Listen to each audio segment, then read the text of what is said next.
दोस्तों, नमस्कार। मेरे चैनल पे आप सबका स्वागत है। जय सिया राम। आज मैं चौथा भाग लेकर आई हूँ रामायण का। दूसरे दिन ब्रह्म मुहूर्त में कर तथा नित्य क्रम और संध्या उपासना आदि निवृत्त होकर राम और लक्ष्मण गुरु विश्वामित्र के पास जाकर बोले, गुरुदेव कृपा करके हमें यह बताइए कि राक्षस राज में विघ्न डालने के किस समय आते हैं। यह हम इसलिए जानना चाहते हैं कि कहीं ऐसा न हो कि हमारे अनजाने में ही वे आकर उपद्रव मचाने लगे। राम लक्ष्मण ये बोला, दशरथ के वीर पुत्रों के इस उत्साह भरे वचनों को सुनकर वहां पर उपस्थित समस्त ऋषि मुनि अत्यंत प्रसन्न हुए और बोले, हे रघुकुल भूषण राजकुमारों, यज्ञ की रक्षा करने के लिए आज से 6 दिनों तथा रात्रियों तक पूर्ण स्वरूप से सावधान मुद्रा में और सजग रहना होगा। इन 6 दिनों में विश्वामित्र जी मौन होकर यज्ञ करेंगे। इस समय भी वे तुम्हारे किसी भी प्रश्न का उत्तर नहीं देंगे,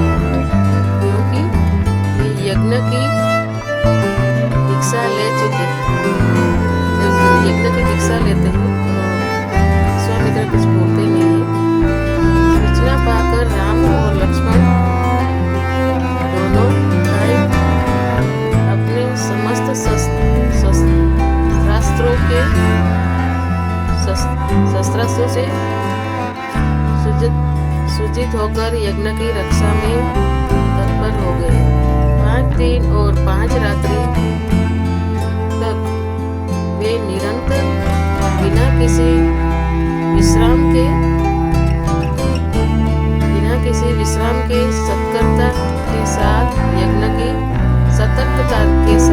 यज्ञ की रक्षा करते रहे।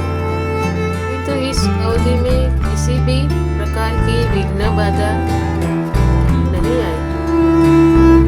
6वें दिन राम ने लक्ष्मण से कहा, भाई सुमित्रा, यज्ञ का आज अंतिम दिन है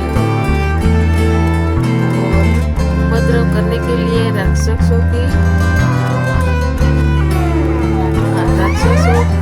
आने की पूर्ण संभावना है।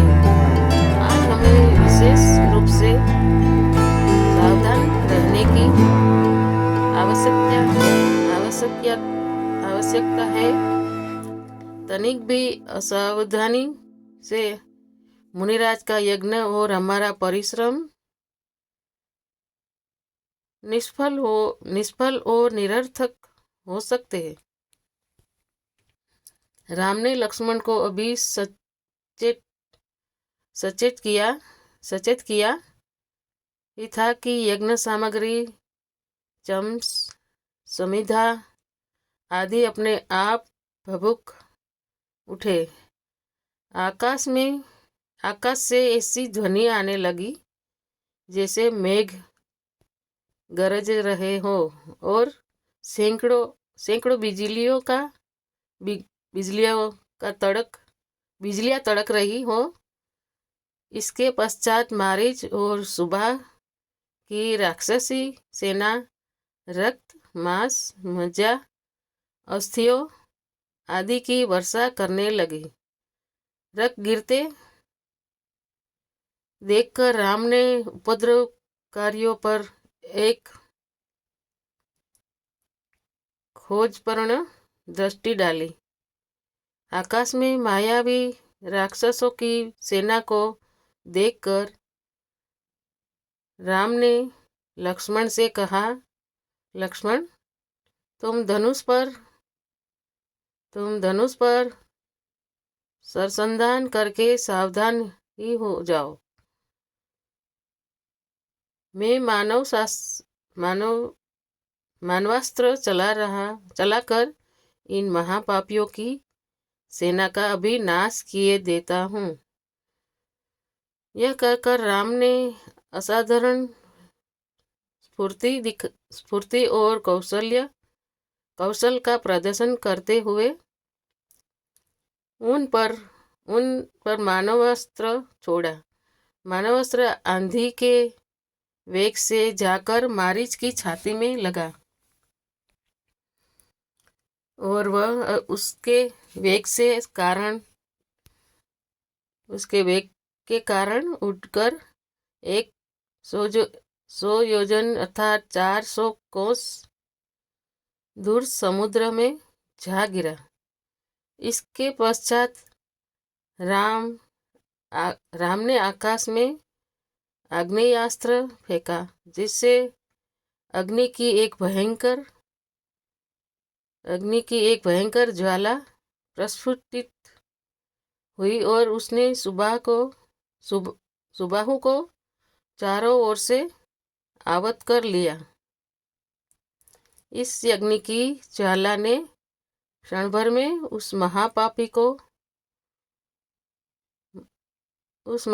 को जलाकर भस्म कर दिया। जब उसका जला हुआ शरीर पृथ्वी पर गिरा तो एक बड़े जोर का धमाका हुआ। उसके आघात से अनेक वृक्ष टूटकर भूमि पर गिर पड़े। मारीच और सुबाहु पर आक्रमण समाप्त करके राम ने बच्चे कुचे राक्षसों का नाश करने के लिए वायव्य नामक अस्त्र छोड़ दिया। उस अस्त्र के प्रहार से राक्षसों की विशाल सेना की वीर मर कर ओलों की भांति भूमि पर गिरने लगे। इस प्रकार थोड़े ही समय में संपूर्ण राक्षसी सेना का नाश हो गया। जय सिया राम, जय सिया राम। चारों ओर राम की जय जयकार होने लगी तथा पुष्पों की वर्षा होने लगी। निर्विघ्न यज्ञ समाप्त करके मुनि विश्वामित्र यज्ञ वेदी से उठे और राम को हृदय से लगाकर बोले, हे रघुकुल कमल, तुम्हारे भुजबल के प्रताप और युद्ध कौशल से आज मेरा यज्ञ सफल हुआ। जय सिया राम, जय सिया राम। उपद्रवी राक्षसों का विनाश करके तुमने वास्तव में आज सिद्धाश्रम को कृतार्थ कर दिया। जय सिया राम, जय सिया राम, जय।